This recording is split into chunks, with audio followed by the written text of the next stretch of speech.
এই mini blog channel, আশা করছি তোমরা ভালো আছো আর আমিও খুব ভালো আছি। তো আমরা এখন শিয়ালদা স্টেশনে পৌঁছে গেছি।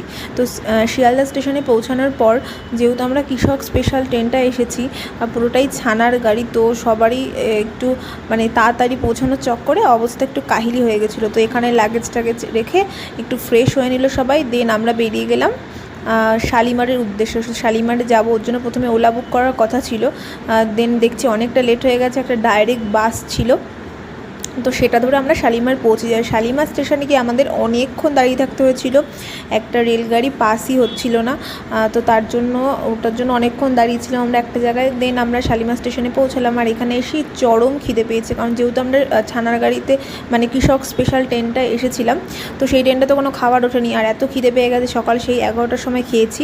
তাই শালিমার স্টেশনে ঢুকে আগে খাবার কিনে নিলাম, সবাই খেলাম যার যার খিদে পেয়েছে। দেন তারপরে চলে গেলাম 2 নম্বর প্ল্যাটফর্মে। আমাদের ট্রেন